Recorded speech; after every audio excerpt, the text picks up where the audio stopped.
은혜 받으신 하나님의 말씀은 에스더서입니다. 에스더서 2장 말씀을 함께 보시겠습니다. 구약성경 752쪽입니다. 구약성경 752쪽 에스더서 2장 19절부터 3장 6절까지 말씀을 우리 함께 읽겠습니다. 찾으셨으면 우리 합독합니다. 처녀들을 다시 모을 때에는 모르드게가 대궐문에 앉았더라. 에스더는 모르드게가 명령한 대로 그 종족과 민족을 말하지 아니하니 그가 모르드게의 명령을 양육받을 때와 같이 따름이더라. 모르드게가 대궐문에 앉았을 때 문을 지키던 왕의 넷이 빅단과 데레스 두 사람이 원한을 품고 아하수에로 왕을 암살하려는 음모를 꾸미는 것을 모르드게가 알고 왕후 에스더에게 알리니 에스더가 모르드게 이름으로 왕에게 아뢰는지라. 조사하여 실증을 얻었으므로 두 사람을 나무에 달고 그 일을 왕 앞에서 궁중일기에 기록하니라. 그 후에 아하수에로 왕이 아각 사람 함무다다의 아들 하만의 지위를 높이 올려 함께 있는 모든 대신 위에 두니 대궐문에 있는 왕의 모든 신하들이 다 왕의 명령대로 하만에게 꿇어 절하되 모르드게는 꿇지도 아니하고 절하지도 아니하니 대궐문에 있는 왕의 신하들이 모르드게에게 이르되 너는 어찌하여 왕의 명령을 거역하느냐 하고 날마다 권하되 모르드게가 듣지 아니하고 자기는 유다인임을 알렸더니 그들이 모르드게의 일이 어찌 되나 보고자 하여 하만에게 전하였더라. 하만이 모르드게가 무릎을 꿇지도 아니하고 절하지도 아니함을 보고 매우 노하더니 그들이 모르드게의 민족을 하만에게 알림으로 하만이 모르드게만 죽이는 것이 부족하다고 생각하고 아하수에로의 온 나라에 있는 유다인 곧 모르드게의 민족을 다 멸하고자 하더라. 아멘. 아멘. 우리 한번 말씀의 제목을 읽어보겠습니다. 불임절이 오기까지 어두운 시간을 이겨내는 방법. 다시 한번 우리 한 목소리를 읽어볼까? 시작. 불임절이 오기까지 어두운 시간을 이겨내는 방법. 아멘. 아멘. 저희 교회에 올해 처음 등록하신 분들도 계시니까요. 다시 한번 말씀드립니다. 저희는 특별히 성경에서 말하고 있는 여호와의 절기들의 의미를 주목합니다. 예, 여호와의 7 절기가 있어요.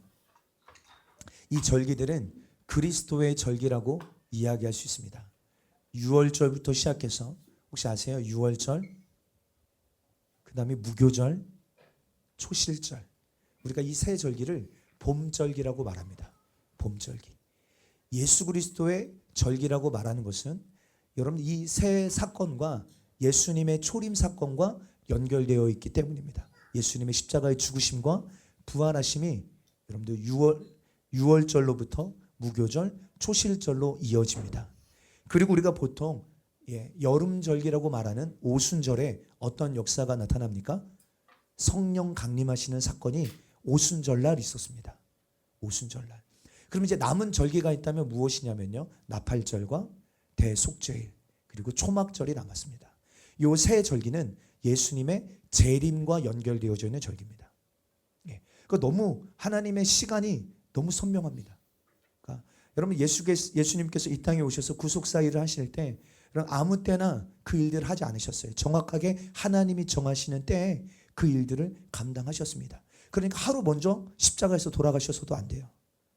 정확하게 6월절에 그리고 정확하게 여러분들 오순절날 성령이 임하셨습니다. 그러므로 이제 우리에게 남은 또 우리가 기대하고 고대해야 될 절기가 있다면 가을절기겠죠. 나팔절이 되면 그 전 때부터 우리는 테슈바라고 해서요, 40일 전부터 우리가 철저하게 대속죄일을 앞두고 40일 전부터 우리는 철저하게 우리를 돌아보며 회개하는 시간, 정말로 주님을 맞이할 그런 시간들을 우리가 함께 보냈었습니다. 정말로 이 시간은 예수님의 재림과 연결되어져 있는 시간이기 때문에 언제 주님 다시 오실지 아무도 모르지만 여러분 하나님의 시간 속에 하나님의 일을 이루셨다면 예수님의 재림도 아무 날 오시지 않을 것 같다라는 우리는 성경에 의한 근거를 가지고 믿음을 가질 수 있습니다. 그래서 우리가 이런 가을절기가 오면 더 우리의 영적인 텐션을 끌어올려서 정말 주님 맞이할 준비를 하고, 그렇죠? 그냥 언젠간 주님 오시겠지 이런 의미가 아니라 여러분 그런 절기가 올 때 우리 마치 리허설 하듯이 이번에 주님 오신다면 내가 정말로 주님을 아름다운 신부로 맞이할 수 있을까? 여러분, 그런 준비하는 시간들로 하루하루 매년을 채워나가는 것입니다. 우리 이렇게 깨어 있어야 될 줄 믿습니다. 할렐루야. 그런데 여러분들, 이 여호와의 7절기 말고요, 유대인들이 지키는 2가지 절기가 더 있습니다. 이 절기는 특별히 겨울절기라고 불러요. 겨울절기 2가지가 무엇입니까? 하나는 한우카와 불임절입니다. 한우카와 불임절. 아까 말했던 여호와의 7절기는 그리스도의 절기라고 이야기할 수 있습니다. 그런데 이 한우카와 불임절은요, 사실 성경에서 하나님이 지키라고 명령하신 절기는 아니지만 예수님이 공생에 사역하셨을 때 이 2절기를 다 지키고 있었음을 우리가 알 수 있을 뿐더러, 그렇죠? 이 이스라엘 역사 속에 이것이 절기가 되었는데, 이것은 특별히 이 겨울절기에 나타나는 이 2절기는 적그리스도를 예표하고 이 겨울 시즌을 우리가 어떻게 살아내야 될지를 아주 선명하게 보여주는 절기라 말할 수 있습니다. 이 2절기 다 공교롭게 겨울에 있죠. 겨울은요, 여러분, 이런 의미가 있어요. 겨울은 빛은 있지만 열기가 없는, 열이 없는 시즌입니다. 그러니까 머리로는 알지만 행하는 것이 쉽지 않은, 여러분, 그런 시간이 우리가 겨울이라 말할 수 있겠습니다. 여러분, 그 겨울의 시작에 뭐가 있어요? 한우카가 있고요. 그 겨울의 마지막에 불임절이 있습니다. 그리고 그 불임절이 지나고 나서 뭐가 와요? 봄이 옵니다. 그거 굉장히 여러분들 상징적이고 되게 영적이지 않습니까? 아멘, 감사합니다. 그래서 저는 이 절기를 공부하면서 특별히 이 겨울절기에서 나타나는 큰 2 인물이 있어요. 마치 적그리스도를 예표하는 2 인물을 우리는 볼 수 있습니다. 한우카 때는 누구냐면요, 적그리스도의 모형으로 나타나는 자가 이 안티오쿠스 에피파네스 4세입니다. 헬라 왕이에요. 그거는 이제 우리 한우카 오면 들으세요. 지금 뭐 다 나눌 수 없으니까. 근데 여러분, 불임절 때는 적그리스도를 예표하는 인물이 있다면요, 그 사람은 아말렉 사람 하만입니다. 이 2 인물은 나중에 있을 큰 환란을 예표하는, 정말 적그리스도를 예표하는 상징적인 인물이죠. 그러므로 이 2 절기를 통하여 우리에게 가르쳐 주시는 메시지는 너무너무 선명하고 분명합니다. 그것은 무엇입니까? 흑암과 공허와 혼돈으로 가득한 이 시대 가운데 우리는 어떻게 살아야 하는가? 그렇죠? 주님은 우리의 삶에 너무 관심이 많으세요. 여러분, 우리는 신앙과 삶이 분리되지 않게 되기를 축복합니다. 오늘 이 시간 우린 여기서는 그리스도인이지만 삶으로 돌아가서는 그리스도인의 모습이 나타나지 않는, 말씀과 상관이 없는 삶이 아니라, 그렇죠? 우리의 신앙과 삶은요, 일치되어져야 돼요. 왜냐하면 우리 주님은요, 우리 다른 어떠에 관심 있는 게 아니라 우리의 삶에 관심 있으세요.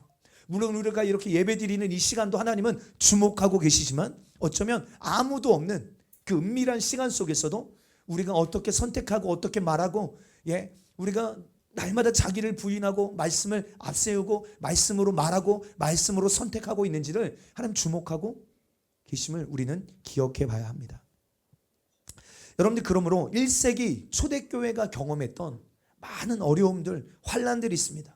저는 우리가 이 마지막 때를 준비하면서, 마지막 때 교회가 경험하게 될 환란이 1세기 초대교회가 경험했던 모습과 비슷하겠구나 라는 것을 많이 느끼게 됩니다. 그러니까 지금 우리는 뭐 하고 있냐면요, 이런 절기를 앞두고 예행 연습하고 있음을 기억해 보셔야 합니다. 지금 뭐 하고 있는 것입니까? 예행 연습하는 거예요. 리허설 하고 있는 거예요. 리허설. 진짜 그 일이 닥쳤을 때 뭐 하라고요? 실수하지 않으려고. 그렇죠? 그때 여러분들 당황하셨어요? 당황해가지고 어찌할 바를, 이게 아니라요, 우리는 매년 리허설을 하는 거예요. 이 절기가 올 때마다 우리는 계속 리허설을 하면서 예행 연습을 하면서, 그런 일들이 찾아왔을 때 우리가 넉넉하게 이기는 자가 될 수 있도록요. 그때 말씀과 성령을 통하여 깨어있는 자들은요, 승리하게 될 것입니다. 이기게 될 거예요. 우리 금요일날 말했던 것처럼 극단적 경건. 조금 너무 기준이 높은 것 같습니까? 여러분, 나시린의 세대로 우리는 일어나야 될 줄 믿습니다. 극단적 경건이에요. 극단적 세상 쾌락을 거절하고 자기를 철저하게 부인하고 하늘의 소망을 두는 자들은요, 그런 시간 가운데 끝까지 이기게 될 줄 믿습니다. 그러나 말씀이 없고, 이런 시대적 감각이 없고, 하나님이 우리에게 허락하신 하나님의 때에 대한 여러분 이해가 없고, 그렇죠? 육신의 어떠함에 바빠서 우리의 모든 시선을 땅에 빼앗기고 땅에 소망을 두는 자는요, 그날이 정말로 도적처럼, 예, 알고 있었지만, 아까 말했죠, 겨울은 머리로는 알고 있지만 행하는 것이 어려운 시즌이라고 했어요. 내가 분명히 예수님 다시 오신다는 거 알고 있었지만 그 겨울의 시즌이 찾아오면요, 여러분들 진짜 말씀으로 살아내지 못하는, 그래서 실패하게 되고 타협하게 되고 물러서게 되는 자들도 분명히 있음을 성경은 경고하고 있습니다. 여러분, 우리 어떤 신앙이 되어야겠습니까? 지금 우리에게 주신 이 오늘이라는 시간이 너무너무 귀하고 복됨을 우리는 기억하십시다. 그래서 우리 안에 말씀이 없고 성령으로 충만하지 못하고 세상의 흐름과 세상의 풍속에 휘둘리고 있는 자들은요, 기억하세요. 환난 가운데 넘어지고 더 어려워질 확률이 높은 사람입니다. 아시죠? 여러분들, 이 불임절에는 하만이 있습니다. 하만. 근데 여러분들, 이 하누카 때는요, 하누카 때는 안티오쿠스 에피파네스 4세, 이름도 굉장히 어렵습니다. 예. 여러분들, 이 안티오쿠스 4세가요, 헬라 문화를 받아들이면 죽이지 않았어요. 그러니까 이 겨울 시즌에 가장 첫 번째 있는 하누카 때는 적그리스도가 어떤 양상으로 역사했냐면요, 이 헬라 문화를 받아들이면 살려줬어요. 예. 그러니까 교회가 있지만, 존재하지만 헬라 문화를 받아들여서 섞여지면 살려줬다고요. 죽이지까지는 않았어요. 예. 그러니까 사단의 문화를 주입시키고 그래서 동화되어지면 죽이지까지는 않았습니다. 예. 그러니까 세상과 비슷하게 만들어 놓는 것이요, 적그리스도의 초기 모습이라고 볼 수 있겠어요. 근데 시간이 지나면 지날수록 이제 어디에 집중하냐면요, 죽이는 데 집중해요. 죽이는 데. 그래서 사단이 오는 것은요, 속이고 죽이고 멸망시키러 왔다라고 성경은 말하고 있잖아요. 그래서 여러분들, 12월에, 보통 12월에 하누카가 있습니다. 그리고 겨울이 깊어지다가 올해는 3월 14일이 불임절이에요. 3월 14일. 예, 점점 강도가 세지는 것입니다. 그리고 그 끝에 뭐가 와요? 봄이 옵니다. 저와 여러분들, 새로운 시즌을 기대하는 저와 여러분들 안에 이 불임절을 잘 준비하여 여러분들 통과할 수 있는, 이기는 자가 될 수 있도록 우리가 지금 잘 만들어져야 될 줄 믿습니다. 그래서 오늘 우리가 불임절을 앞두고 우리가 기억해야 될 영적 메시지를 몇 가지 함께 나누고 기도하겠습니다. 특별히 여러분, 불임절을 앞두고요, 3월 14일이 불임절이라고 말씀드렸어요. 그러니까 한 3주 정도 남은 것 같아요. 우리가 불임절을 앞두고 에스더서를 부지런히 한번 읽어보시기를 권면드립니다. 아멘.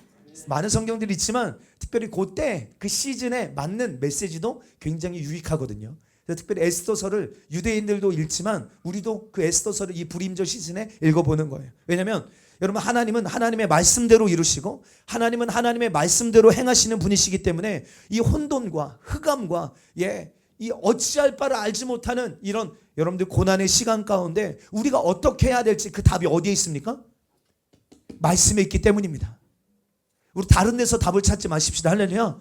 말씀에 있잖아요. 그러니까 이 시간들을 구약의 믿음의 선배들은 어떻게 이겨냈지? 신약의 우리 믿음의 선배들은 이 시간을 어떻게 살아냈지?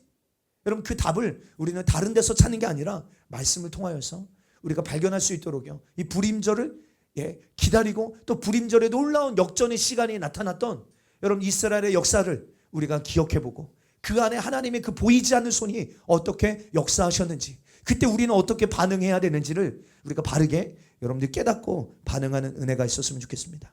사실 여러분, 에스더서를 읽어보시면요, 하나님이라는 단어가 나올까요, 안 나올까요? 네? 여러분 아세요? 안 나와요? 성경인데요. 성경인데 에스더서를 읽어보면요, 하나님이라는 단어가 안 나와요. 좀 이상하죠? 믿음이라는 단어가 나올까요, 안 나올까요? 안 나오니까 물어보겠죠. 하나님이라는 단어도 안 나오고요, 뭔가 믿음이라는 단어도 안 나오고, 뭔가 이게 에스더서가 왜 이 성경 정경에 들어가 있는 거지? 라고 생각이 들 만큼 뭔가 많은 사람들이 그래서 정경에서 빼야 된다, 에스더서를, 이렇게 말하는 사람들도 실제 있었습니다.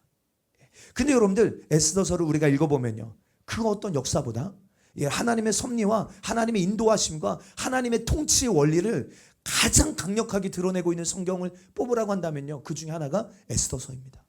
에스더서. 여러분, 에스더는요, 여러분 다 아시지만 바사 제국의 왕후가 되었습니다. 여러분들, 그 당시의 바사 제국은요, 거의 천하를 다스리는 여러분 굉장히 큰 제국이었어요. 예. 근데 여러분 왕후가 되는 과정을 보더라도 절대로 에스더는 왕후가 될 수 없는 사람입니다. 예. 에스더는요 절대로 왕후가 될 수 없는 사람이에요. 예. 그러나 역사를 주관하시는 분이 누구십니까? 아멘. 하나님께서요 구체적으로 우리 인생에 간섭하시고 개입하여 주심으로 말미암아 하나님의 때, 이거 되게 중요합니다. 하나님의 때 하나님의 일을 이루기 위하여서 에스더가 왕으로 뽑혀지게 됩니다. 우리는 이것을 지금 볼 수 있잖아요. 우리 한번 볼까요? 에스더서 4장 14절 시작. 이때 내가 만일 잠잠하여 말이 없으면 유다인은 다른 데로 말미암아 노임과 구원을 얻으려니와 너와 내 아버지의 집은 멸망하리라. 내가 왕후의 자리를 얻은 것이 이때를 위함이 아닌지 누가 알겠느냐 하니. 아멘. 모르드게가 여러분들 에스더에게 뭐라고 말합니까? 야, 네가 왕후의 자리를 얻은 거, 아까도 말했지만 에스더는 사실요 왕후가 될 수 없는 사람이에요. 경쟁률이 얼마나 셌겠습니까? 생각해 보세요. 여러분 바사라는 이 그냥 조그만 나라가 아닙니다. 예, 엄청난 제국이에요. 그 나라의 왕후를 뽑는 거예요. 예. 여러분 모집한다면 여러분 신청하시겠어요? 안 하시겠어요? 네? 아마 미용실 원장님이 한번 나가봐요. 예? 얼마나 많은 사람, 뭐 날고 긴다는 사람들은요 아마 다 출전했을 것입니다. 예? 근데 그 가운데서 에스더가 뽑혔다고요. 경쟁률 엄청났을 거예요. 예? 그런데 여러분들 모르드게가 에스더에게 말합니다. 네가 왕후의 자리를 얻은 것이 이때를 위함이 아닌지 누가 알겠느냐. 그러니까 에스더가 이때 바사 제국의 왕후가 된 것은요 우연이 아니라 이 말이에요. 여러분 우리 인생에 우연은 없습니다. 할렐루야. 우연이 아니라 역사를 주관하시는 하나님의 개입하심, 하나님의 간섭하심이 있었다는 거예요. 여러분들한테도 그 하나님의 보이지 않는 손 같지만 하나님이 여러분들의 삶에 개입하시고 간섭하시는 은혜가 있게 되기를 주의 이름으로 축복합니다. 말도 안 되게 에스더가요 왕후가 되는 장면을요 2장에서 쭉 이야기합니다. 그러다가 2장 후반부에 한 사건이 갑자기 등장해요. 그게 오늘 본문입니다. 근데 이 짧은 한 사건이요 에스더서 전체 내용 가운데 얼마나 중요한 역할을 감당하는지 몰라요. 오늘 본문을 보면 모르드게가 나옵니다. 모르드게는요 에스더의 사촌 오빠일 뿐만 아니라 에스더의 아버지와 같은 어떤 양아버지라고 표현하는 분들도 있어요. 이 진짜 보호자와 같은 역할을 감당했던 인물이에요. 그리고 모르드게의 관직이 뭐였냐라고 묻는다면 아마 왕궁을 지키는, 왕궁의 문을 지키는 문지기가 그의 어떤 직분이었던 것 같습니다. 그러니까 여러분 그런 자리에 있다 보니까 성문을 드다드는 사람들의 여러 가지 이야기를 듣겠죠. 이런 얘기 저런 얘기를 많이 그 성문에서 성문을 지키는 그런 직분을 감당하다 보니까 이런저런 이야기들을 많이 들었을 것입니다. 근데 어느 날 무슨 이야기를 듣습니까? 왕을 향한 역모의 계획을 들어요. 왕을 향한. 그러니까 쿠데타를 일으킬 계획을 모르드게가 듣습니다. 예. 심지어요 그 역모자의 이름까지 신원까지 성경에서 정확하게 기록하고 있어요. 누구죠? 왕의 넷이었던 빅단과 데레스. 이 두 사람이요 바사왕 아하수에로를 암살하려는 계획을 세웁니다.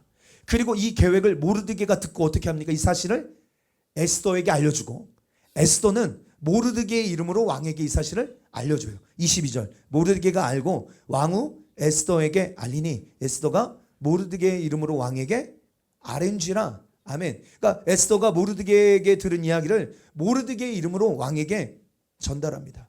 그리고 이 사실을 조사하여 그들의 음모가 밝혀지고 그 두 명의 내신은요 여러분 나무에 매달아 죽게 됩니다. 그리고 나서 23절을 보면 이 일을 왕 앞에 궁중일기에 기록했다라고 성경은 표현하고 있어요. 이 사건을 왕 앞에 있는 그 궁중일기에 이 사실을 기록해놨다고요.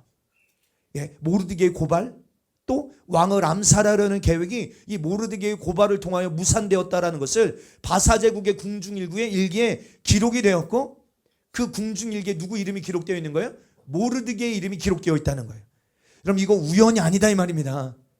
모르드게의 이름이 기록되어 있어요. 근데 여러분들 또 생각해 볼 게 이것입니다. 이 정도 업적을 세웠으면요 모르드게가 분명히 칭찬을 받거나 그렇죠? 어떤 상을 받았을 것 같은데 이 일로 인하여서 모르드게가 예를 들어 왕에게 어떤 신임을 얻거나 칭찬을 받거나 관직을 얻었거나 이런 내용이 전혀 나오지 않습니다. 그렇죠? 아마 그냥 모르드게가 행한 업적이 잊혀진 것 같아요. 잊혀진 것. 왕의 목숨을 결정적으로 구한 모르드게의 공로가 궁중 일기에만 기록되고 그냥 지나가 버렸어요. 굉장히 이거는 저는 굉장히 상징적인 사건이 왕의 궁중 일기에는 기록되어 있어요. 그런데 사람들에게는 뭐예요? 잊혀져 있어요. 근데 이 사건이요, 에스더 6장으로 가보면 기가 막힌 반전의 요소가 됩니다. 우리 한번 6장 먼저 읽어볼까요? 6장 1절로 3절 시작. 그날 밤에 왕이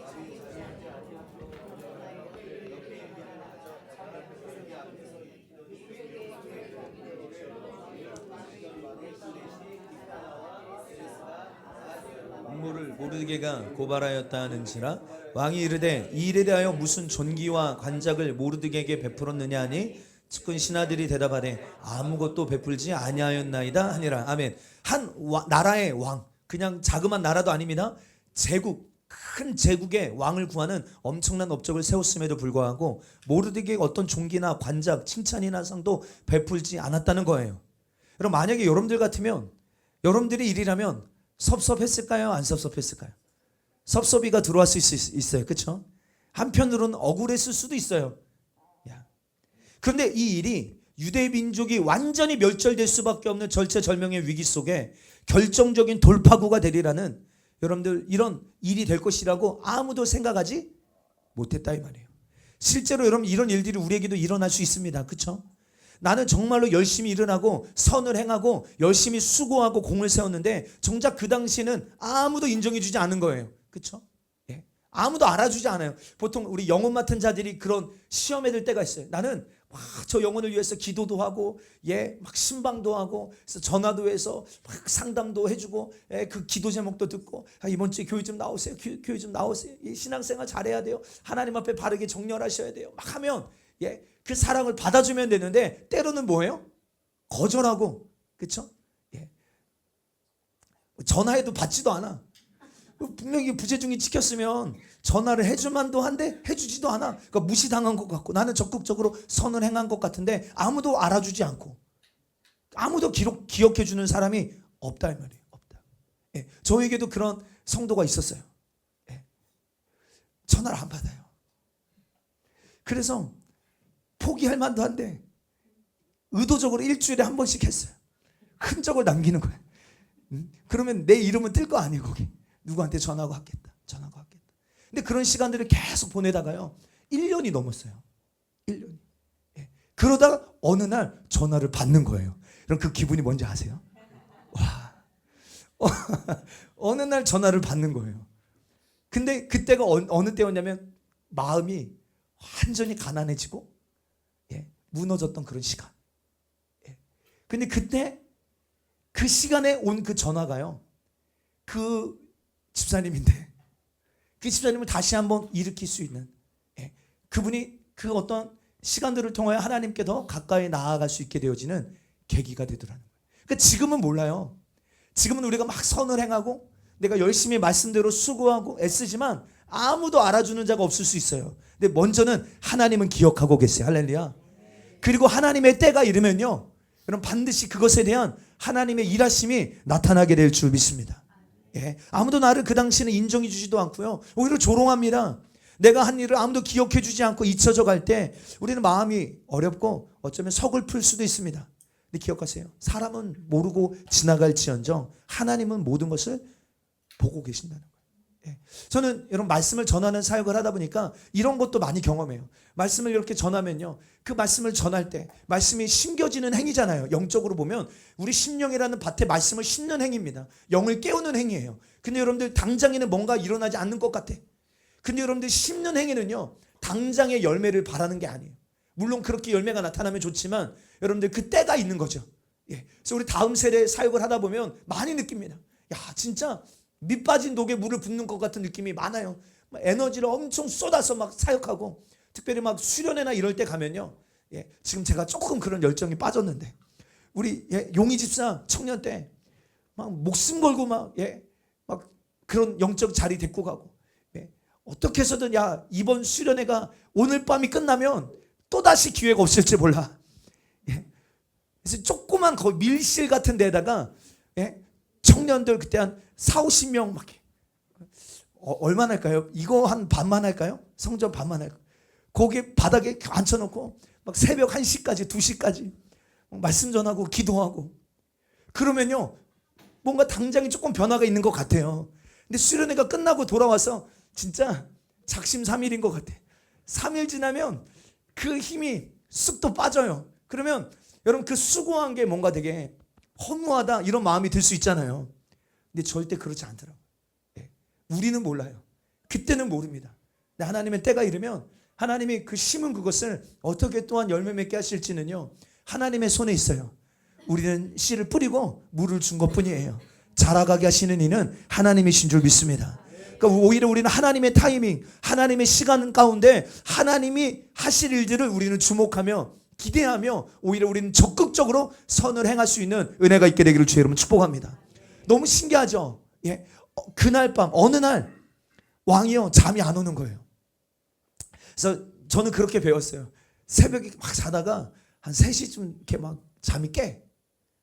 그럼 그건 하나님이 깨우시는 거야. 기도하라고. 저는 그런 이야기 많이 들었거든요. 그래서 10분이라도 야 하나님이 너 그 밤에 깨우시면 하나님 앞에 한번 나아가 봐. 이런 얘기를 많이 들었었어요. 근데 여러분들 왕도 지금 잠이 안 오는 거예요. 왕이 자야 되는데 잠이 안 옵니다. 그날따라 심란해요 마음이. 그래서 갑자기 역대 궁중일기를 들춰보기 시작합니다. 역대 궁중일기예요. 역대. 그러니까 올해 궁중일기가 아니라 역대 궁중일기를 들춰보는데 때마침 왕이 읽은 내용이 뭐예요? 모르드게가 행한 업적이 나와요. 우연일까요? 하나님의 보이지 않는 손이요 지금 뭐 한 거예요? 왕이 그 페이지를 볼 수 있도록, 그렇죠? 하나님의 그 보이지 않는 손이요 이 왕의 눈에 그 사건이 주목되어지도록 하나님이 눈을 열어주신 것이죠. 그때서야 왕이 모르드게의 이름을 기억하게 되고 그가 행한 업적을 알게 되고 내가 그에게 무슨 상을 줬는지를 확인해 보니까 여러분 아무 상도 베풀지 않았음을 그때서야 깨닫습니다. 물어요 신하들에게. 아니 어떻게 이럴 수가 있는가.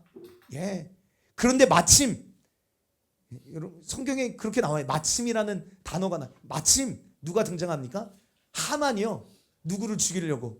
모르드게를 죽이려고 자기 집에 장대를 만들어 놓고 왕에게 허락을 받으려고 왕께 나아옵니다.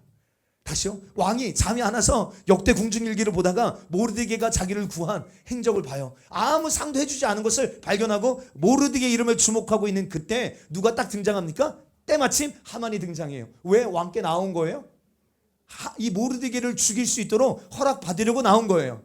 이해되셨죠? 근데 왕이요 되묻습니다. 아직 하만은 말도 안 했어요. 그런 심중을 가지고 왕께 나아갔는데 왕이 오히려 하만에게 되묻습니다. 야, 왕이 존귀하게 여기는 사람이 있다. 내가 존귀하게 여기는 사람이 있는데 내가 그 사람에게 어떻게 해줘야 되겠냐? 라고 물어봐요. 그래서 하만은요 뭐 하죠? 김치국을 먼저 먹죠. 야, 왕이 자기를 존대하게 여기는 줄 알고 왕이요? 왕께서 사람을 존귀하게 하시려면 왕이 입으시는 왕복을 그 사람한테 입히세요. 겁도 없죠. 그리고 왕께서 타시는 말을 타게 하시고요. 심지어 왕의 머리에 쓰는 왕관을 씌워서 그 사람에게 입히고 성을 돌아다니며 수많은 사람들에게 왕이 존귀하게 하기를 원하는 사람에게는 이렇게 하신다라고 알게 하십시오. 그렇게 할 사람이 누군 줄 알고요? 자기인 줄 알고. 하만 자기인 줄 알고. 근데 여러분들 결국에는 어떻게 합니까? 모르드게에게 하만이 가서 자기가 말한 대로 다 입히고 자기가 그 말을 끌고 다니면서 왕이 존귀하게 여기는 사람에게는 왕이 이렇게 하신다 이야기하는, 여러분 이것도 반전이라면 반전이잖아. 이런 일들이 일어납니다.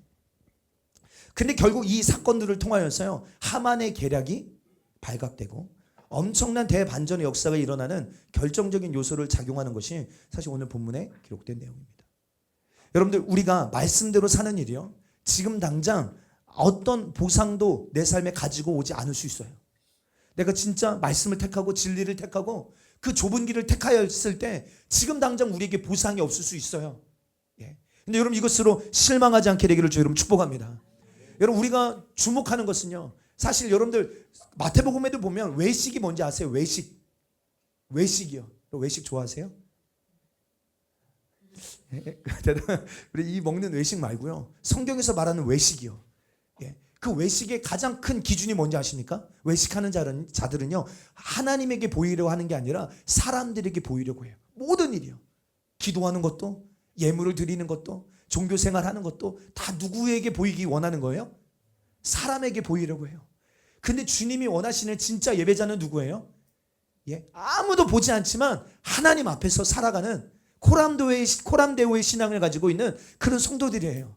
오늘 저와 여러분들 하나님의 시선을 주목하게 되기를 주 여러분 축복합니다. 우리 사람들의 눈치 많이 보는 사람 있잖아요. 보통 저 사람 나를 어떻게 생각하나? 의외로 많더라고요. 의외로 제가 전에 있던 교회에 막 이런저런 상담을 하다 보면요, 젊은이나 장년들이 할 것 없이요 가지고 있는 고민 중에 하나는 저 사람이 나를 어떻게 생각하나, 다른 사람들이 나를 어떻게 생각할까, 이거에 대한 고민이 굉장히 크더라고요. 자유해지세요. 근데 여러분들 그만큼 우리가 누구의 시선을 여러분들 인식하면 좋을까요? 하나님의 시선을 우리가 여러분 그만큼만 인정하고 인식하면요, 우리의 삶 정말 많이 바뀌고 경외하는 삶, 하나님을 경외하는 삶으로 우리가 나아갈 수 있을 것입니다. 어찌됐건 여러분 하나님은 다 보셨고 하나님은 다 아시고 하나님은 기억하고 계세요. 시편 138편 6절 시작. 여호와께서는 높이 계셔도 낮은 자를 굽어 살피시며 멀리서도 교만한 자를 주님은 아세요. 할렐루야. 또 시편 139편 1, 2절 시작. 여호와여 주께서 나를 살펴보셨은즉 나를 아시나이다. 주께서 내가 앉고 일어섬을 아시며 멀리서도 나의 생각을 밝게 하시. 여러분 주님은 아세요. 할렐루야. 이 사실을 우리가 분명하게 믿는다면 우리는 사람이 알건 모르건 우리는 적극적으로 선을 행하게 되기를 주 이름 축복합니다. 갈라디아서 6장 9절에도 말합니다. 우리가 선을 행하되 낙심하지 말지니 포기하지 아니하면 때가 이름에 거두리라. 아멘. 때가 이름에 뭐 한대요? 하나님의 때가 있습니다. 할렐루야. 어떤 때예요? 이때는 거두는 때예요. 그러니까 심을 때가 있습니다. 근데 어느 때도 있다는 거예요? 거두는 때도 있다는 것이죠. 우리가 이 사실을 믿는다면요, 하나님의 때가 있다. 하나님의 때가 이르면 거두게 된다. 그러니까 우리는 이것을 주목하는 거죠. 이것을 바라볼 수 있어야 돼요. 그래서 그의 수고와 노력을 아시고 그의 기도를 기억하시는 주께서 하나님의 때에 하나님이 역사하시고 하나님이 갚아주신다고 하는 하나님의 신실하심을 우리는 신뢰해야 될 줄 믿습니다. 이 사실이 우리의 믿음이라면, 지금 우리가 나눈 이 내용이 우리의 믿음이라면 지금 당장 눈에 보이는 어떤 상황으로 인하여 우리는 낙심하고 절망하고 포기하는 것이 아니라 눈에 보이지 않으시지만 온 역사를 주장하고 계시고 모든 것을 아시는, 온 인류 역사를 주관하고 계시는 하나님의 손이 일하고 계심을 우리는 끝까지 믿고 그 하나님의 때 하나님의 손이 움직여서 하나님의 일을 하시도록 우리는 끝까지 깨어 기도하며 끝까지 적극적으로 선을 행하며 하나님의 손을 주목하는 저와 여러분들이 되어야 될 줄 믿습니다. 여러분 에스더서는요, 이와 같은 영적 원리를 발견할 수 있는 여러분 너무나도 귀한 성경이에요. 에스더서는 저번에도 말씀드렸지만 1차 포로 귀환과 2차 포로 귀환 사이에서 일어난 일이에요. 이스라엘 백성들이 바벨론으로 포로로 끌려왔는데 여러분 1차 포로 귀환이 일어납니다. 그리고 나서 뭐예요? 고레스 때 2차 포로 귀환이 있는데 그 중간에 있던 사건이 에스더 사건이에요. 무슨 말이냐면 이제는 이스라엘 백성들이 구속사에 수종되려면 고토로 돌아가야 돼요. 예루살렘으로 돌아가야 됩니다. 근데 안 돌아가는 거야. 이게 민족적 부르심이에요. 이스라엘의 민족적 부르심은 그냥 바벨론 땅에서, 바사 땅에서 그냥 거기에 적응하며 사는 게 아니라 이 민족은 특별한 부르심이 있는 민족이에요. 돌아가야 돼요. 주님 그렇게 약속도 하셨어요. 그래서 여러분 고토로 예루살렘으로 돌아와서 그 땅에서 메시아가 오는 것을 기대하고 기다리고 기도하고 고대하면서 그 메시아가 오시면 천하 열방이 그 메시아를 통하여 복을 받는 대로 돌아오는 일에 수종드는 민족이 이스라엘입니다. 그 일들을 감당해야 되는데 돌아가요, 안 돌아가요? 1차 포로 귀환이 끝나고 나서 2차 포로 귀환 때 안 돌아가는 거예요. 그때 나타난 사건입니다. 그때 하나님께서는요, 그 당시에 가장 강대국인 바사 제국을 흔드시고 또 이스라엘 백성들이 민족적 부르심을 감당하는 것을 방해하는 이 아말렉 족속을 멸하시는 하나님의 보이지 않는 손이 지금 일하고 계시는 것을 우리는 볼 수 있어야 합니다. 그런 의미에서 여러분 모르드게는요, 하나님의 그 보이지 않는 손을 신뢰했던 담대한 사람이에요. 그는 자기의 선행을 알아주지 않는 것으로 인하여 원망하지 않습니다. 스스로 자기 행실을 자랑하려고 하지도 않습니다. 묵묵히 자기에게 주어진 직무를 충성되게 감당해 나갔어요. 계속. 이런 것을 우리에게는 이것이 기도일 수 있어요. 계속 묵묵히 아무도 알아주지 않아도 여러분 계속 우리가 감당해 나아갑니다. 그런데 모르드게와 정반대의 모습으로 등장하는 한 사람이 나오는데 그 사람이 바로 아말렉 사람인 하만입니다. 하만. 여러분 지금도 불임절이 되면요 유대인들은 회당에 모여서 에스더서를 읽습니다. 에스더서를 읽다 보니까 하만이라는 이름이 나오잖아요. 그러면 하만 이름이 나오면요 발로 짓밟는 거예요. 하만 이름 나오면 지금도 그러면서 하만의 이름은 지워질지어다. 하만의 이름은 지워질지어다. 그렇게 한다는 거예요 지금도. 예.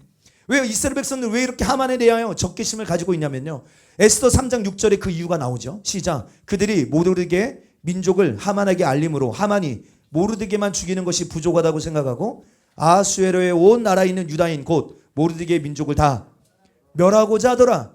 그럼 악하다고 소문난 히틀러보다 훨씬 더 앞서서서 유다인을 말살하려는 정책을 계획한 사람이 누구입니까? 하만이요. 여러분 이것은 그냥 단순히 한 민족을 없애야 하는 게 아니에요. 아까 적그리스도 영이라고 했잖아요. 여러분들 이 이스라엘은 어떤 부르심이 있다고요? 이 민족적 부르심이 무엇이에요? 예? 주님 오심을 예비하는 민족이에요. 예? 정말로 열방이 이 이스라엘을 통해 하나님의 복을 받게 하기를 원하시는 하나님의 놀라운 계획이 예비된 민족이에요. 근데 여러분들 하만의 여러분 계략은 무엇입니까? 이 부르심을 감당하지 못하도록 유다인들을 멸절시키려고 하는 거예요.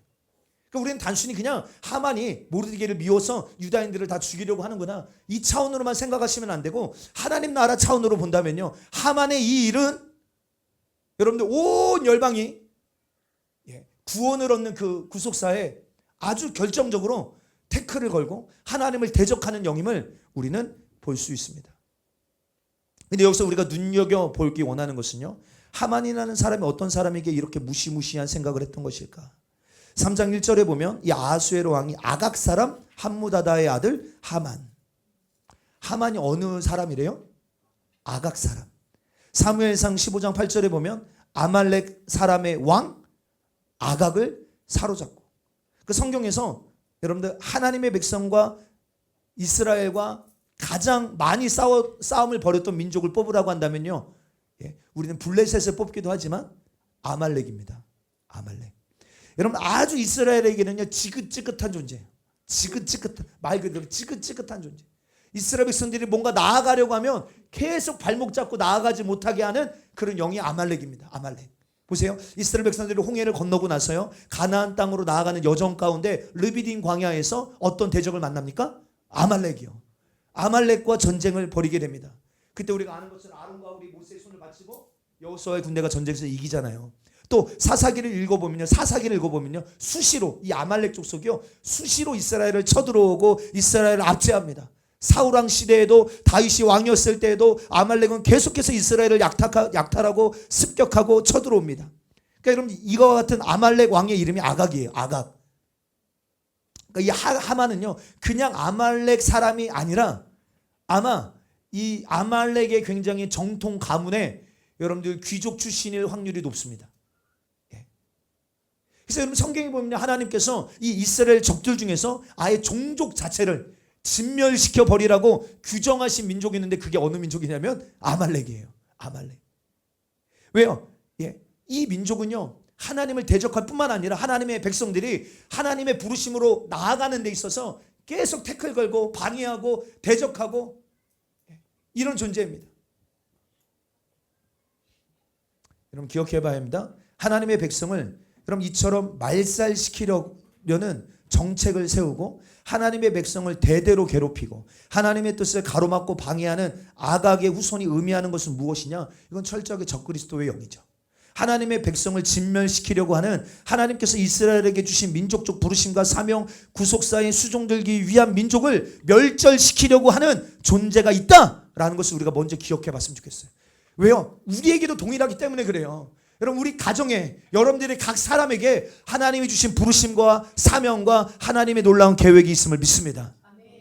아멘. 그러면 그 일들을 한 성령님은 계속 나를 이끌어 가시지만 그 일들이 우리의 삶에 이루어지지 못하게 하는 존재가 있다는 거예요. 하만과 같은 존재가 있다는 거예요. 아말렉과 같은 존재가 있다는 거예요. 우리가 이것을 인식해야 됩니다. 그냥 이루어지지 않는 거예요. 이 나라 이 민족도 마찬가지입니다. 이 나라가 그냥 만들어진 민족이 아니에요. 여러분들 이 민족을 향한 하나님의 거룩한 부르심과 사명이 있는 민족인 줄 믿습니다. 우리나라는 반드시 우리나라의 부르심이 이루어지려면 저 북한이 해방되어져야 돼요. 북한이 자유케 되어져야 돼요. 북진 통일이 이루어져야 돼요. 할렐루야. 그러면 반대로 뭘 생각해 봐야 돼? 그 일들을 가로막는 존재가 있다고요. 그 일들을 이루어지지 못하게 방해하는 존재가 존재합니다. 있습니다. 그냥 이루어지는 게 아니에요. 그런데 여러분 오늘 본문에 보면 이런 적그리스도의 영, 사단의 일들이 어떻게 나타나냐 이 말이에요. 어떻게? 하만이라는 여러분 악한 지도자를 통하여서, 악한 위정자를 통하여서 실제적인 정책과 정치를 통하여 나타난다는 사실을 기억해 볼 필요가 있어요. 여러분 물론 여러분 마귀의 역사는 실제로 존재할 뿐만 아니라 마귀는 하나님을 대적하는 존재요. 하나님의 백성을 죽이고 멸망시키는 여러분들 그 일을 위하여서는요 수단과 방법을 가리지 않습니다. 예. 근데 왜 마귀는 하나님을 대적할 뿐만 아니라 성도들을 죽이려고 할까요? 예. 우리가 구속사적인 입장에서 보면요, 하나님은 하나님의 일을요 하나님이 직접 하시지만 누구를 통하여 하십니까? 성도들을요, 교회를 통하여 하나님은 하나님의 일을 감당하시니까요. 그 일들을 가로막고 있는 거예요. 성도들을 통해 하나님의 영광을 드러내기 때문에. 그래서 마귀는 하나님의 백성을 죽이고 미워하고 대적합니다. 근데 마귀가 우리의 삶 가운데 어떻게 역사하고 어떻게 영향을 미치고 어떻게 우리를 죽이려고 하냐면요, 특별히 오늘 본문에서 다양한 방법이 있어요. 그렇죠? 수단과 방법을 가리지 않는다고 했어요. 근데 오늘 본문에 보면 정책과 정치를 통하여 역사하고 있음을 알 수 있습니다. 우리가 이 사실을 분명히 깨달으셔야 합니다. 여러분 베드로전서 2장, 여러분 조금 시간이 아직 많이 되지 않았어요. 베드로전서 2장 13절 14절 시작. 인간의 모든 제도를 주를 위하여 순종하되 혹은 위에 있는 왕이나 혹은 그가 악행하는 자를 징벌하고 선행하는 자를 포상하기 위하여 보내 총대에게 하라. 아멘. 여러분 하나님께서 주신 권세를 가진 왕이나 지도자들, 권세는 어디로부터 납니까? 하늘로부터 납니다. 아멘. 여러분 그 지도자들이 뭐 해야 돼요? 그 권세를 하나님께로 받았어요. 그걸 가지고 뭐 해야 됩니까? 악행하는 자들은 징벌하고 선행하는 자들은 포상하기 위하여 존재하는 자들이에요. 그러니까 위정자들, 높은 지위에 있는 자들은요 누구보다 누구를 경외해야 돼요?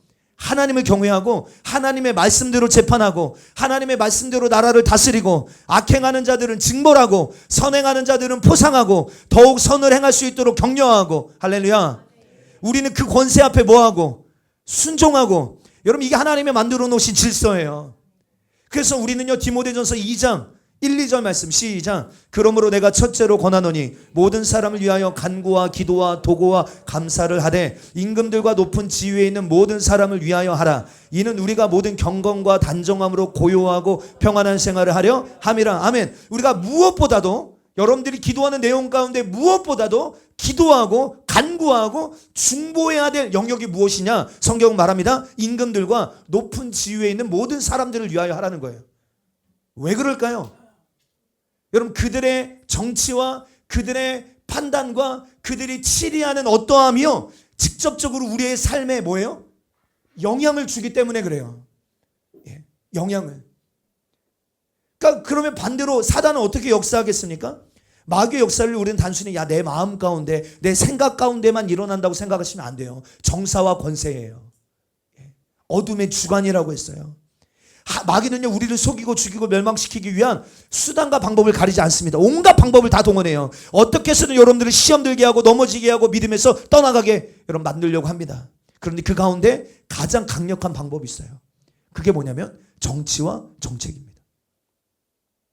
그렇기 때문에 믿음의 성도들은요 대통령과 위정자들을 위하여 기도해야 되고, 또한 우리가 나라가 지금 어떤 방향으로 흘러가고 있는지에 대하여 관심을 가져야 되고, 하나님의 뜻을 구하며 하나님의 뜻이 이 나라 가운데 이루어지기를 우리는 기도해야 될 줄 믿습니다. 맞습니까? 아멘. 여러분들 잠깐 시대적 얘기해보면요, 낙태법 공백. 여러분 지금 국회는요 6년째 낙태죄를 입법하지 않고 있어요. 그렇죠? 그래서 지금 어떤 상태입니까? 36주 뱃속의 아이가 36주요. 몇 주 때 낳죠? 40주에 낳아요. 40주에. 근데 36주에도 낙태할 수 있는 그런 상황이 지금 우리 6년 동안 이미. OECD 국가에서 여러분 이런 나라는요 우리나라밖에 없어요. 그거 아세요? 우리나라밖에 없습니다. 그래서 이거 며칠 전 기사인데요. 아까 다시 낙태 띄워줘 보세요. 대집사님.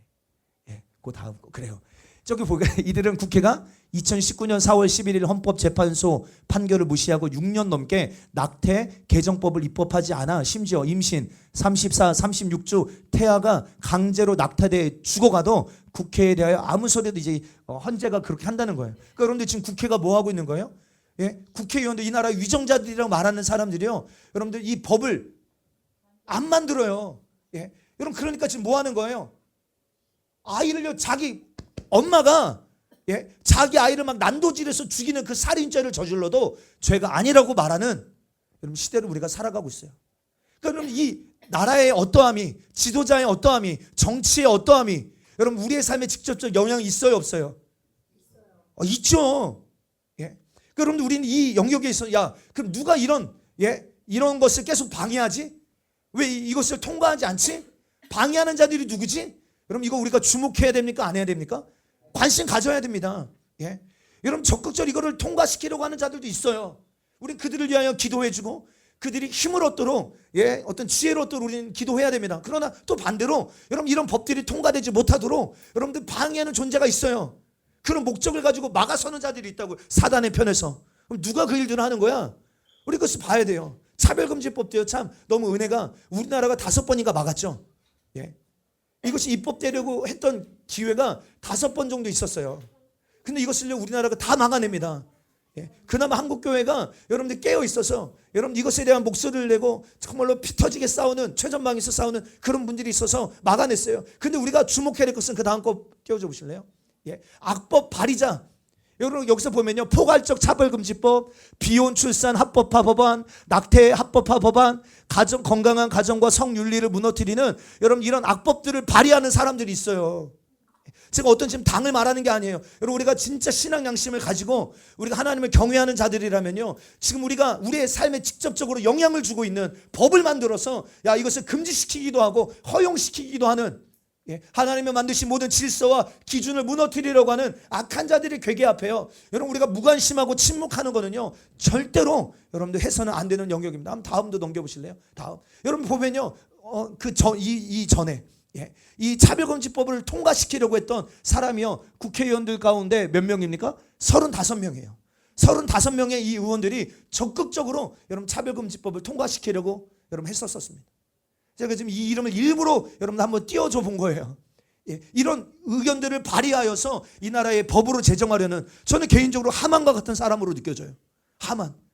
여러분 우리 이 법이 통과되면 다음 세대 다 죽는 거예요. 여러분들 별건 아니라고 생각하시면 큰일입니다.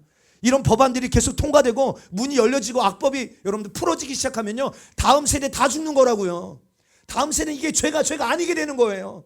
하만이 유다인들을 멸절시키려고 했던 그런 정치와 정책을 펼쳤던 것처럼 동일한 일들이 지금 우리나라 가운데 일어나고 있어요. 여러분 우리나라가 여러분들 이 사회주의 공산정권과 얼마나 많은 커넥션이 있는지 이번 저는 계엄령을 통해 많이 하나님이 깨닫게 하신다라고 생각해요. 얼마 전에 이런 법안이 발의됐어요. 한번 다음 거. 여러분 정신건강 증진. 여러분 이런 국회 입법 예고 사이트에 들어가면요.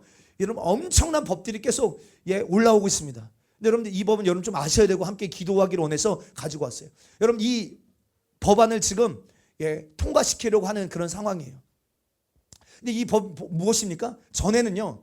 여러분 어떤 정신적 질환이 있는 사람이 있어요. 그러면 보호자와 경찰과 어떤 정신과 전문 의의 이 의견을 합하여서 이 사람을 어떻게 치료할지 이런 걸 결정할 수 있는 거예요.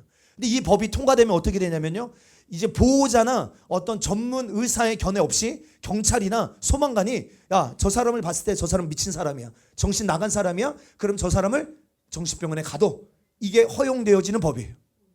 근데 여러분 이런 법이요. 체제를 유지하기 위하여서 중국이 사용하는 법이에요. 한번 다음 거 볼까요? BBC 뉴스인데 정부 비판했다고 정신병원에 가두는 일들이요. 여러분 중국에서는 지금 일어나고 있는 일입니다. 여러분 이런 동일한 법안들이요 우리나라 가운데서 일어나고 있어요. 그럼 예를 들어서 이렇게 적용해 볼 수 있어요. 우리가 나가서 막 복음을 전합니다.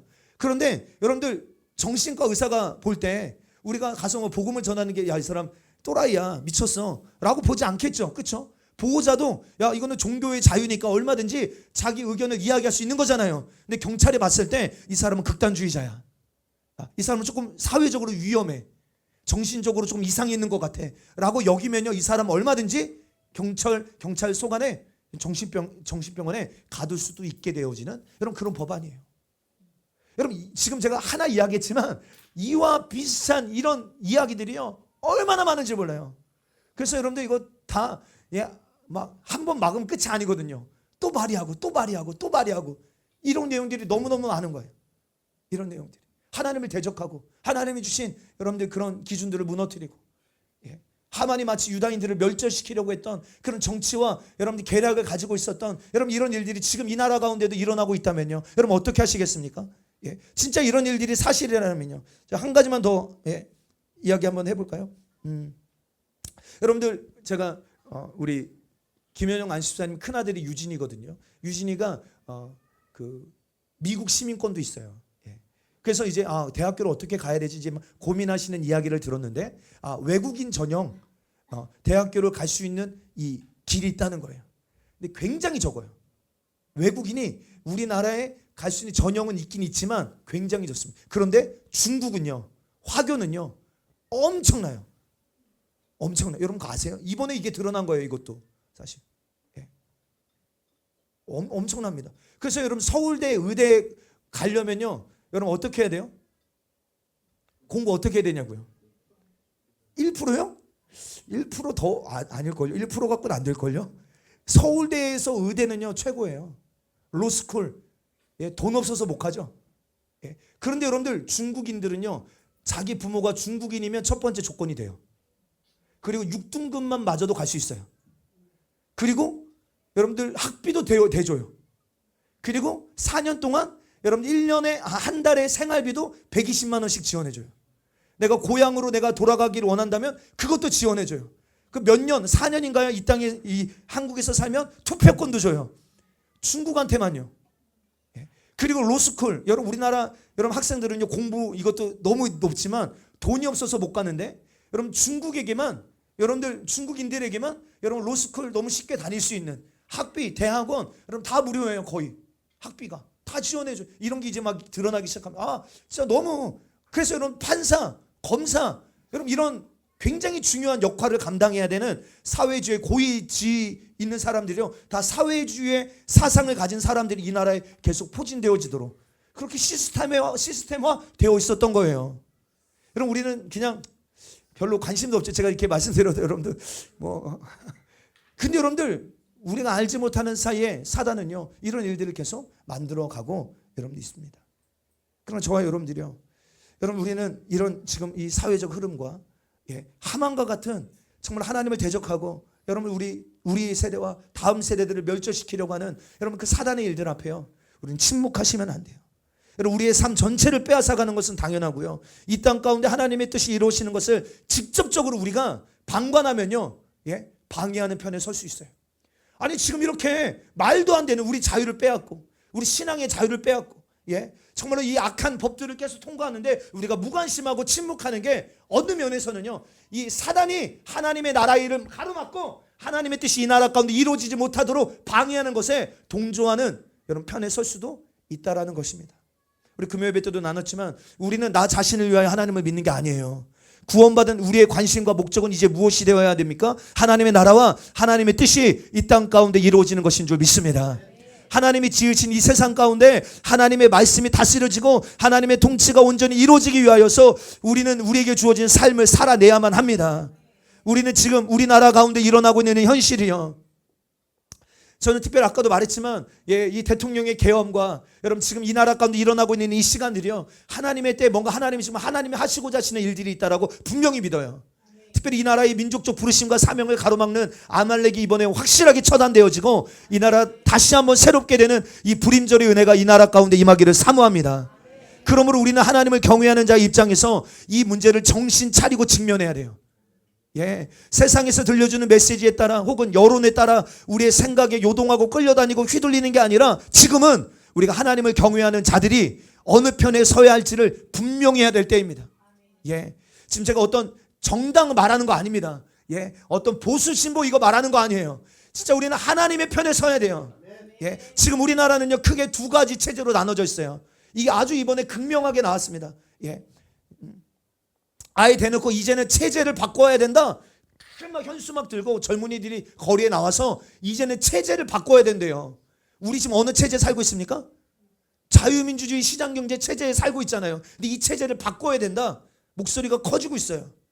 그러면 여러분들 우리는 이때 어떤 진영에 서야 되는가? 우리가 이거 알려면요. 지금 두 진영 가운데 나오는 메시지가 하나님을 대적하는지를 보면 알잖아요. 이렇게도 제가 질문해 볼게요. 어느 체제가 신앙의 자유를 보장합니까? 어느 체제가 개인의 기본 인권을 보장합니까? 어느 체제가 생명의 가치를 소중하게 여깁니까?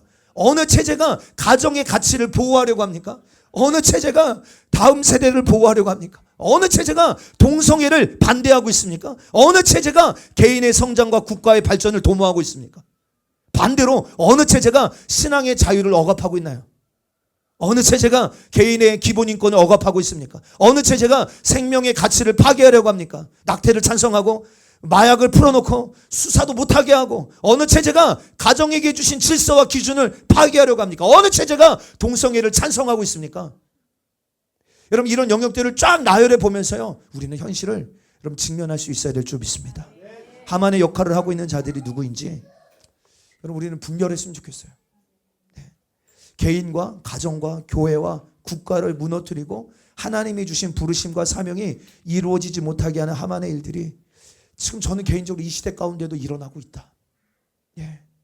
우리는 분별할 수 있어야겠습니다. 그래서 우리는 다시 말하지만 나의 뜻을 세우고 나의 뜻을 이루는 자들이 아닙니다.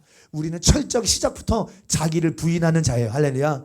그리고 내 삶에, 우리 가정에, 교회에, 우리가 살아가는 이 민족 가운데 하나님의 뜻을 이루는 자들이 우리는 되어야 될 줄 믿습니다. 주기도문에도 나와 있잖아요.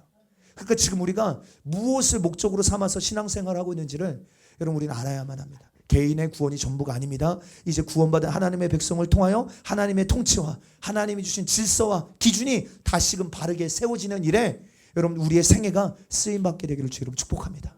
여러분들의 가정에도 그 일이 필요하지 않습니까? 기초와 기준이 무너진 우리 가정 안에 다시 한번 하나님의 나라가 임하게 하여 주옵소서. 내 인생에도요, 이 민족 가운데도요. 여러분 이제 우리의 부르심이 여기에 있다 이 말이에요. 그러니까 우리는 종교적 시선으로만 복음을 이해하고 내 개인의 평안과 내 개인의 문제 해결로만 기독교 신앙을 이해한다면요, 우리를 통한 하나님의 뜻을 이루는 것은 어려워져요. 조금 여러분 중요한 이야기니까 귀 기울여 한번 들어보십시오. 여러분 6.25 전쟁이 일어났을 때 북한이요 남한보다 40배 잘 살았어요. 북한이요 남한보다 40배 잘 살았다고요. 상상이 안 되죠, 지금 생각해 보면. 그리고 평양을 중심으로 북쪽의 교회가 너무너무 많았어요. 기독교인들이 북한이 훨씬 많았어요. 기독교인들이 북한에. 근데 북한에 들어오는 체제가요, 어떤 체제예요? 공산주의예요.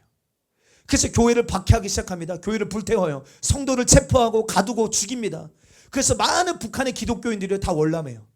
남쪽으로 내려오기 시작합니다. 근데 그냥 내려오는 게 아니에요. 남한으로 내려왔던 북한의 기독교인들은요, 대부분 다 이 땅에서 거지로 살았어요. 왜냐면 여러분들, 내가 북한에서 그리스도인으로 사는 것 때문에 재산 다 뺏기고요, 막 감옥에 갇히고 직장 다 뺏기고 그랬기 때문에 신앙을 지키려고 남한으로 도망쳐온 여러분 북한의 이 기독교인들은 대부분 이 땅에서는 거지로 살았어요. 그런데 그 중에 27명이 모여서 교회를 세우는데 그 교회가 영락교회입니다. 영락교회 들어보셨어요? 서울에 있는? 그리고 그 교회를 세우신 분이 한경직 목사님이시죠. 근데 여러분, 한경직 목사님은요, 저도 그 자서전이 제 서재도 있는데 진짜 목회에 올인한 분이세요. 목회. 그러니까 그 교회의 슬로건이 뭐냐면 5천만을 그리스도에게로. 5천만을 그리스도에게로. 그래서 대한민국의 모든 백성들이 복음을 듣고 믿고 구원받기를 원했어요. 그래서 평생의 민족 복음화를 위하여 일생을 바치십니다. 그러니까 한국교회가 지금도 굉장히 존경하는 목사님 중에 한 분이에요.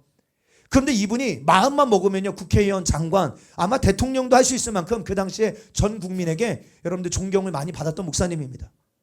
근데 정치에는요, 이 목사님이 조금 더 가까이 가지 않으시고 5천만 그들이 그리스도께로 돌아오는 일. 그래서 이 목사님이 세운 교회가, 이 교회가 세운 교회가 전국에 1000개가 넘어요. 영락교회가 세운 교회가.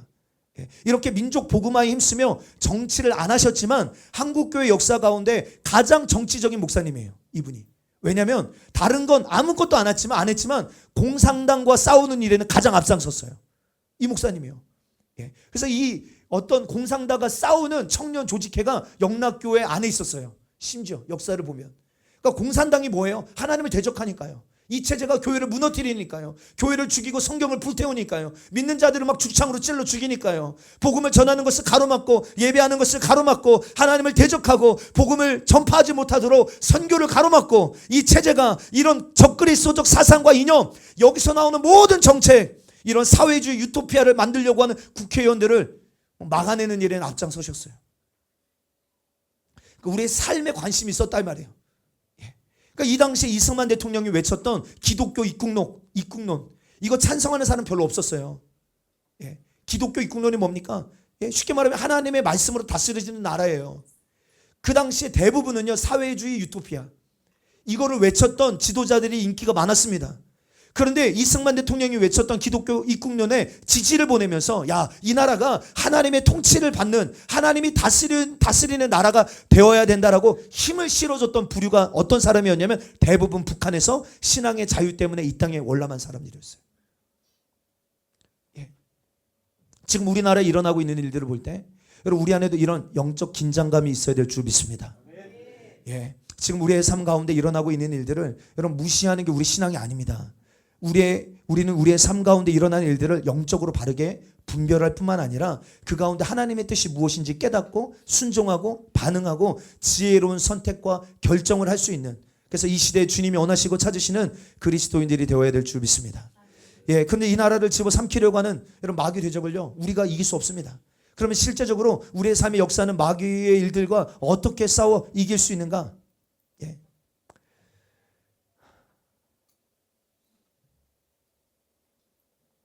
중요한 거는요 모르드게가 철저히 뜻을 세우고 하만에게 무릎 꿇지 않습니다. 절하지 않아요. 여러분 이것 때문에 왕의 신하들이 모르드게를 계속 타이르고 계속 권면합니다. 에스더서 3장 3, 4절에 보면 대궐 문에 있는 왕의 신하들이 모르드게에게 이르되 너는 어찌하여 왕의 명령을 거역하느냐 하고 날마다 권하되 모르드게가 듣지 아니하고 자기는 유다인임을 알렸더니 그들이 모르드게의 일이 어찌 되나 보고자 하여 하만에게 전하였다. 왕의 신하들이 매일같이 뭐 했대요? 권했대요. 다시 말하면 모르드게를 뭐 하는 거예요? 유혹하는 거죠.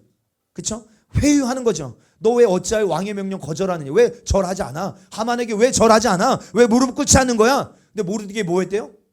듣지도 않고, 다른 말로 하면 그 말을 거절하고 대항하고 세상의 흐름, 세상에서 말하는 어떤 정치와 정책 이거 거절하고 여러분들 자기가 유다인임을 알렸대요. 다른 말로 하면 나는 하나님의 백성이야, 나는 하나님의 말씀대로 사는 자야 라는 자기 정체성을 숨기지 아니하고 오히려 더 분명하게 드러냈다는 거예요. 여러분 우리 신앙을 지금 드러내야 될 때일 줄 믿습니다. 예, 지금 이 시대 가운데 예수 그리스도를 믿는 성도들에게 우리는 이런 모습이 필요합니다. 예, 이것도 아니고 저것도 아니고 아닙니다. 우리는 말씀의 눈으로 세상을 바라보고 분별하고 말씀의 눈으로 현실을 바라보고 고개를 돌리거나 무시하거나 회피하는 게 아닙니다. 지금 세상이 요 난리 요 지경인데 얼마나 혼란스러운데 교회는 그냥 천하태평하게 시대를 분별하는 눈도 없이 세상이 흘러가는 대로 흘러가도록 방치하면 안 된다 이 말입니다. 예, 세상이 이처럼 고통 속에 울부짖을 때 교회는 더 큰 비통함을 가지고 가슴을 치며 우리도 통곡하며 우리도 마음을 찢으며 하나님께서 직접적으로 하나님께서 간섭하여 주시기를, 하나님이 통치하여 주시기를 우리는 계속 주님께 요청해야 돼요. 우리에게 여러분들 천국의 열쇠를 하나님이 허락하여 주셨기 때문에 이것이 우리의 본질적 역할과 사명인 것입니다. 예. 그런데 여러분 이런 사명을 감당하지 않고 여러분들 그냥 내 배만 불리고 나만 구원받으면 되지, 우리가 이런 착각 속에 우리가 살다가 주님 다시 오셔서 우리가 주님 앞에 서게 되면 우리가 주님 앞에 어떤 책망을 받겠습니까? 그래서 오늘 우리 조금 많은 이야기들을 나눴지만요, 여러분 우리는 주님 앞에 부끄러움이 없는, 주님 앞에 섰을 때 칭찬받을 수 있는 정직한 믿음의 성도들이 되어야 합니다. 모르드게처럼 지금 당장은 비난과 조롱의 대상이 된다고 할지라도 하나님의 뜻이라면, 그렇죠?